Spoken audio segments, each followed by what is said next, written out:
Le président nigérien Abdourahmane Tiani n'a pas reçu le ministre béninois de Mines et d'Énergie, Sami Saïdou Adami. Si le jour-là, le chef de l'État, le général Tiani, n'était pas disponible, c'est parce qu'avec toutes les équipes de sécurité, ils étaient en train d'analyser la situation de l'attaque qu'il y a eu à Boni. Et on sait d'où viennent ceux qui sont venus provoquer les désordres et la désolation. Évidemment, nous savons ce qui se passe entre le Niger et le Bénin. La relation n'est pas très bonne actuellement. Pourquoi? Parce que les Nigériens pensent que le Bénin est en train d'abriter des militaires étrangers. Vous connaissez qui ils sont. Ces militaires étrangers seraient en train de former des gens ou des terroristes pour attaquer le Niger. Et c'est principalement la raison pour laquelle, d'après le Niger, la frontière est fermée. On ne veut pas autoriser des entrées interdites. Et aussi, d'après eux, pourquoi le Bénin a fermé la frontière à l'époque et vouloir ouvrir maintenant.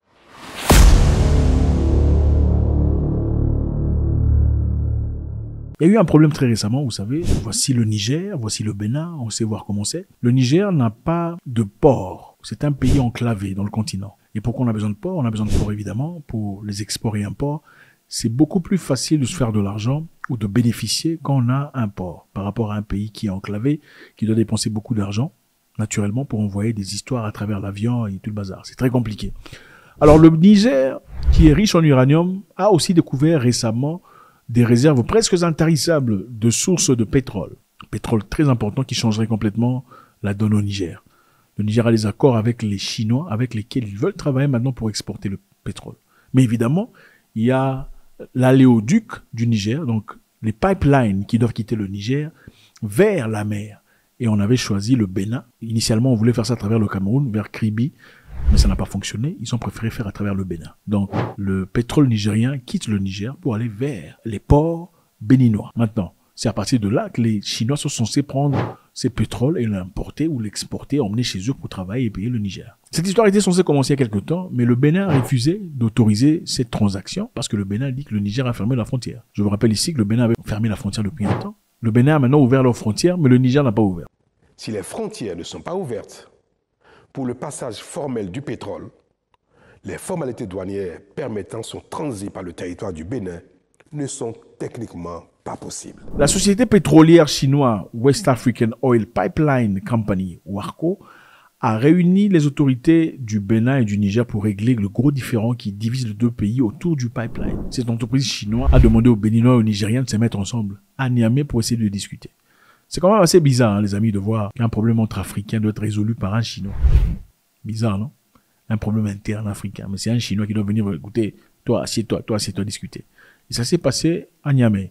Et pendant que c'était à Niamey, le Bénin a envoyé Monsieur le ministre de l'Énergie, Sami Saïdou Adami, pour aller discuter en faveur du Bénin. Évidemment, l'objectif est d'ouvrir les frontières pour que la paix rentre entre les deux pays frères, pour que les commerçants commercent, échangent, comme ils l'ont toujours fait dans le passé. Monsieur le ministre béninois arrivé à Niamey voulait aussi voir Monsieur le président Tiani. Mais malheureusement, cette demande ne lui a pas été accordée. Il n'a pas pu voir Monsieur le président. Monsieur le ministre béninois venait avec un message de Monsieur Patrice Talon, président du Bénin. Malheureusement, il n'a pas été reçu par le président nigérien. Alors ceci, évidemment, cause des frictions. Bon, moi, j'envoie quelqu'un pour te parler, toi, tu refuses de le rencontrer. C'est exactement ce qui se passe. J'étais également porteur d'un message du président de la République, son excellent M. Patrice Talon, à son homologue et frère nigérien, le général de brigade Tiani Abdourahmane, qui n'a pas pu me recevoir pour donc prendre ce message-là. Comme vous le savez, il avait dit lors de mon point de presse du 15 que c'est la partie chinoise qui a décidé donc de convoquer les deux parties. Et tous nous avons accepté de prendre part à ce qui a été fait. On a échangé, nous avons été accueillis à l'aéroport par mon homologue et accompagnés également par la même personne. Ce n'est pas à moi d'apprécier, c'est au chef de l'État d'apprécier. Je lui rendrai compte donc de ce qui a été fait. Je lui dirai également tout ce que nous avons pu faire, mon homologue et les Chinois ensemble à Niamey, par rapport donc à l'avancement et à l'exploitation normale donc, du projet Pipeline. Le président Abdourahmane Tiani n'a pas reçu le ministre béninois de Mines et de l'Énergie, Sami Saïdou, que j'ai pourtant expressément chargé de remettre ma lettre d'apaisement et d'invite au rétablissement de la fraternité et de la liberté de circulation des personnes et des biens. Ça, c'est ce que le président béninois a dit. C'est pour dire que le président nigérien m'a négligé. J'ai envoyé quelqu'un pour aller discuter avec lui. Il a refusé de le recevoir. C'est humiliant. Et dans ce cas, il dit, puisque, voilà, c'est comme ça que vous voulez faire les choses, Nous aussi, on ne va pas autoriser que le pétrole nigérien traverse notre pays ou que ce dernier soit vendu aux Chinois. On va simplement essayer de voir, hein, de manière très simpliste. Quand une personne te bloque sa porte, ok, voisin, garde chez toi, n'entre pas ici, là, il ne faut plus venir. Et vous serviez de cette porte pour sortir, peut-être pour faire des raccourcis et tout le bazar. Vous ne pouvez malheureusement plus. Okay? Désormais, il faut prendre l'autre chemin beaucoup plus long. Et puis, quelques temps plus tard, le même voisin qui dit, bon, j'ouvre la porte. Avez-vous le droit de dire, non, je n'ouvrirai pas ma porte? Comme tu as gardé ta porte fermée, au bénéfice de l'autre voisin ou d'une autre personne étrangère qu'on ne connaît pas dans le quartier, moi, je ne t'autoriserai pas, je ne veux plus me servir de ta porte. Est-ce qu'on peut faire ça? Peut-être qu'on peut le faire. Mais maintenant, ici, son tuyau d'eau, hein, votre tuyau d'eau passe à travers cette même porte. Faudrait-il laisser passer l'eau ou il faut bloquer aussi l'eau? Vous avez compris ma question. Vous, le voisin, vous êtes pris la tête par rapport à la porte. Le voisin ne veut plus que vous serviez de sa porte pour faire vos raccourcis. Mais votre tuyau d'eau passe aussi là-bas. Bon, le voisin dit ouvre la porte. Toi, tu dis je n'ouvrirai pas. Maintenant, l'eau doit passer, l'eau ne doit pas passer. C'est une excellente question. Et je pense qu'il est important qu'on réponde à cette question. Mais ce qui me dérange le plus dans cette histoire, c'est de voir comment il faudrait des Chinois pour rapprocher les Africains. Ceci demande clairement à quel point nous sommes divisés. Et je ne sais pas s'il y a des peuples sur Terre qui sont aussi divisés que les Africains pour l'argent. Je ne sais pas s'il y a des gens qui aiment l'argent et les intérêts personnels comme les Africains. Je ne sais pas. C'est à cause de l'argent qu'on a vendu nos frères à l'esclavage. Faut dire la vérité. C'était peut-être pas l'argent comme ça, mais c'était à cause des miroirs, de sel, des trucs, des bijoux, n'est-ce pas? Des velours, des stupidités. Comment ça se fait qu'un Chinois peut venir mettre autour d'une table un Béninois et un Nigérien? Des gens qui sont voisins depuis des centenaires, des millénaires. Ça m'étonne. Le Niger accuse le Bénin d'abriter les gens que vous connaissez. Donc les Français qui sont là, et d'après eux, ils sont en train d'entraîner les terroristes qui ont pour objectif de rentrer au Niger et causer la destruction. Est-ce correct? Parce que nous avons dit que sur le territoire de la République du Bénin, il y a des bases, y compris certaines d'entre elles où on entraîne des terroristes qui doivent venir déstabiliser notre pays. Est-ce que quelqu'un a vu ces Français? Point d'interrogation. En attendant, si le Bénin est en train de faire ces choses pour détruire le Niger, y a-t-il de plus méprisable que ça? Si ils sont en train de le faire, je ne sais pas. Encore une fois, jusqu'à quand l'Africain sera l'ami de son frère? Point d'interrogation. Le Kenya est un pays très intéressant. Je sais que beaucoup de francophones aiment seulement les pays francophones, partir à Abidjan, Sénégal. Il faut aussi voir ailleurs. C'est très important. Le président kenyan a fait un voyage aux États-Unis pour aller rencontrer Joe Biden. Vous savez que les policiers kenyans sont envoyés en Haïti pour aller finir les problèmes qui sont là-bas, entre parenthèses. Les Américains ont refusé d'envoyer leurs militaires parce qu'ils ont compris que le monde les appelle la police du monde. Il faut arrêter de faire la police du monde. Alors, pour bien vous mater, on est parti chercher des Noirs comme vous au Kenya pour les envoyer. On parlera de ça prochainement en Haïti. Le président kenyan a quitté le Kenya pour partir aux États-Unis. Mais pour partir aux États-Unis, il a fait usage d'un avion privé. C'est-à-dire un avion qui n'appartient pas à l'État, mais qui appartient à une entreprise privée. Et apparemment, pour ce voyage, il aurait dépensé 1 500 000 $, seulement pour l'avion. 1 500 000 $. Et les Kenyans sont en colère.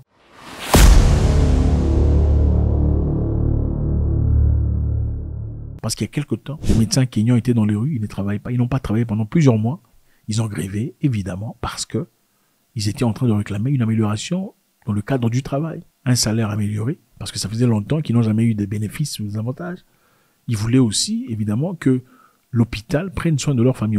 Au cas où un membre de leur famille serait malade, l'épouse par exemple, elle partirait à l'hôpital se faire soigner sous assurance. C'est ce que les Kenyans ont demandé. Mais qu'est-ce que M. Ruto a dit? M. Ruto a dit, il n'y a pas d'argent.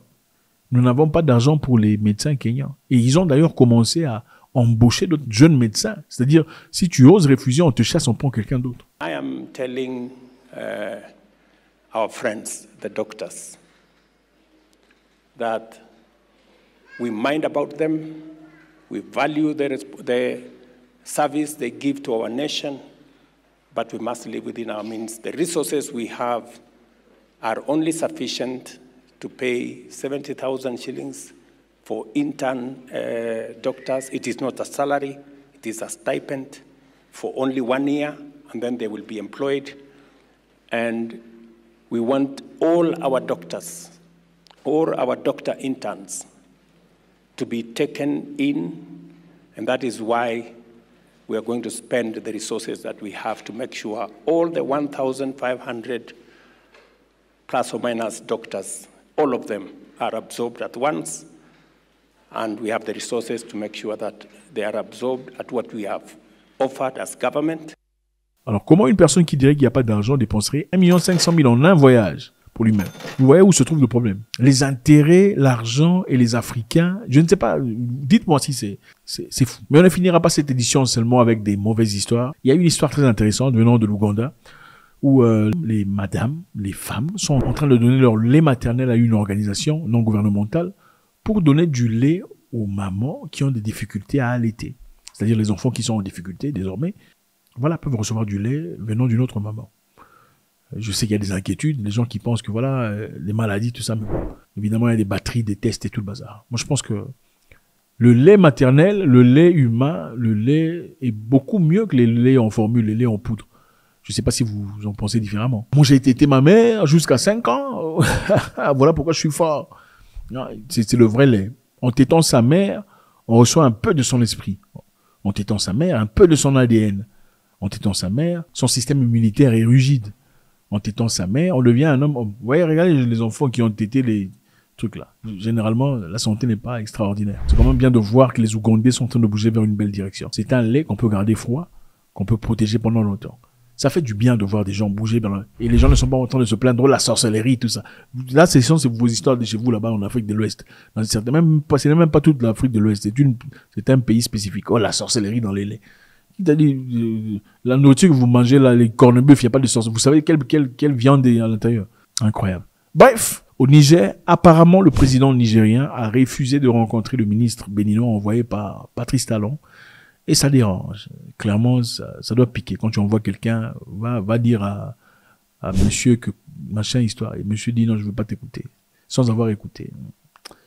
Ça blesse. C'est inquiétant pour moi. Je pense que le Bénin et le Niger devraient mettre leurs différends de côté. Parce qu'ils sont frères. Ils sont obligés de vivre en fraternité. Et pas laisser l'opportunité aux Chinois de vous. C'est comme ça que les Européens ont séparé les Africains. C'est la même bêtise. Au Kenya, le président est sous le feu parce que, voilà, il a dépensé beaucoup trop d'argent dans une histoire qui n'a aucun sens. Évidemment, le président s'est protégé disant que non, c'est faux. D'ailleurs, il n'a pas payé cet argent.